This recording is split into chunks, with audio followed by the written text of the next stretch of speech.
Hi everyone and welcome to Lipstick on a Rig. Today we're going to be making this baby snuggle with a matching headband. For this project I'm going to be using size 4 medium weight acrylic yarn, and I'm just using the Big Twist Soft brand.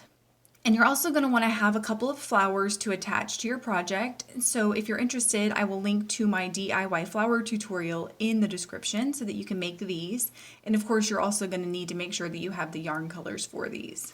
And I use the same size crochet hook for the flowers and for the snuggle and headband, and that is a size F or 5 crochet hook. To get started, you're going to want to tie a slip knot and attach your crochet hook. From here, you're going to want to chain 6. And if you're unfamiliar with any of the stitches used in this pattern, please check the links in the description because I'll have my stitch tutorials listed there. And once you have your 6 chains in place, go ahead and turn them over so that you're accessing the back bumps. So this is not the V portion of the stitch that you would normally work in, but the back bumps instead. And from here, you're just going to want to place 1 slip stitch in each of your back bumps.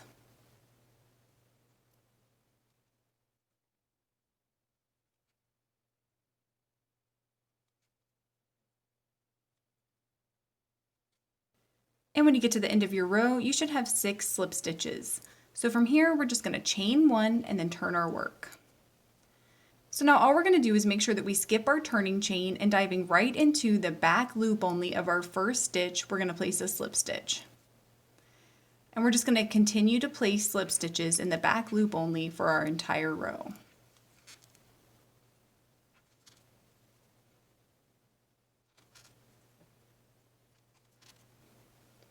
And when you get to the end of your row, you're going to chain 1 and turn your work. And now you're just going to repeat that last row over and over and over again until this reaches roughly 11 inches. So you're going to place a slip stitch in the back loop only of each stitch in your row, chain 1 and turn your work. And once you've gotten this to your desired length, which for me was about 11 inches, then go ahead and fold these 2 edges together like this. And make sure you've placed this very last chain stitch right here. So now all we're going to do is crochet these 2 edges together by placing 1 slip stitch through corresponding stitches on these 2 edges. So insert your crochet hook up underneath that first stitch there. And then you're going to want to do the exact same thing on the opposite edge, just like that.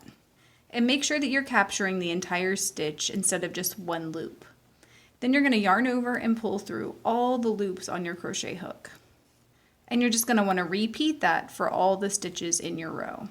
And once you've crocheted the 2 edges completely together, cut and tie off your yarn.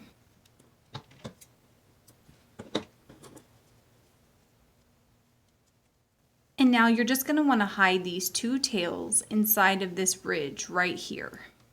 And once you're done hiding those 2 tails, go ahead and turn this inside out. Now we're going to set this headband to the side. And so now I want you to repeat the steps of your headband again.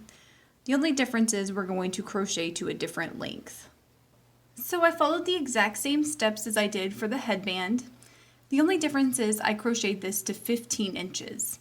So again, making sure that you ended on the side opposite of your starting tail, we're just going to secure these 2 edges together.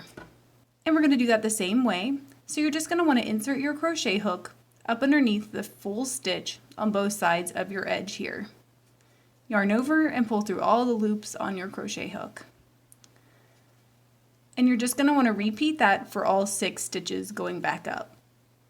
And so once you've secured the edge entirely together, then what you're going to want to do is turn it inside out so that this ridge is hidden. So now you're just going to want to chain 1. And then I went ahead and sectioned off this so that it is in 4 equal parts, and I'm just using scrap yarn to mark those. So what you're going to want to do is place 17 single crochets in each of these sections so that you have a total of 68 single crochets when you get to the end of your row. And as you can tell, we don't have any traditional stitches, so what you're going to want to do is just sort of find available loops along this edge that you can place your single crochets. And you're going to want to try to place them as evenly as you can, and that's the reason why we are sectioning this off. So go ahead and place 17 single crochets in each of these sections so that you have a total of 68 single crochets. And this does not include our chain 1 stitch that we started this row with. And once you have your 68 single crochets, it should look something like this. So now all we're going to do is we're going to start a continuous loop pattern. And so what that means is we won't be starting and stopping each individual row, but instead it's going to be more like a spiral. So all you're going to want to do is make sure that you skip your chain stitch and diving right into the back loop only of that first single crochet stitch. So right here, you're just going to want to place a single crochet.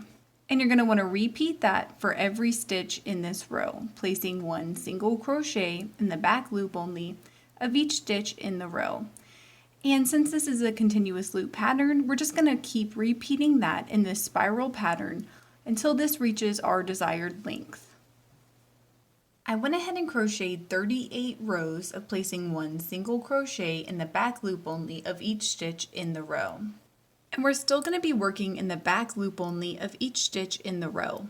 And since this is a continuous loop pattern, it might be nice to have a scrap piece of yarn or a stitch marker to keep up with the first stitch in every row.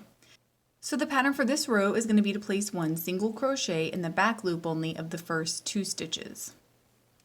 And then you're going to single crochet together stitch 3 and stitch 4. So insert your crochet hook up underneath the back loop only of stitch 3. Yarn over and pull through.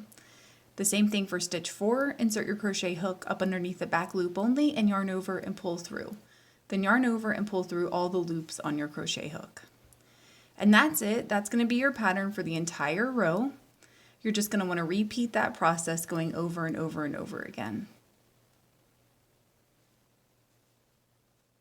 And the pattern for the next row is going to be to place one single crochet in the back loop only of the first stitch, and then to single crochet together stitch 2 and stitch 3.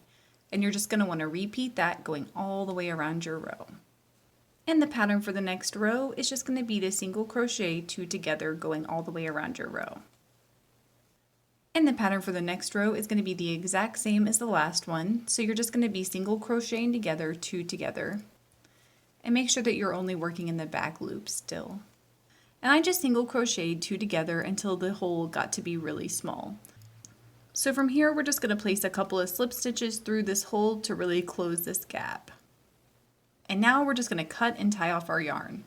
And once you're done hiding the tails, it should look something like this. So now it's time to attach the flowers. And it's up to you how many flowers you want to attach, but I will link to this DIY flower tutorial video in the description. And once you've attached your flowers, it should look something like this. Please let me know in the comments below if you experienced any issues while you were making this, and I will do my best to help you out. If this video helped you, please give it a thumbs up and consider subscribing to my channel, Lipstick on a Rig. Thank you so much for working with me, and I hope you have a wonderful, awesome day.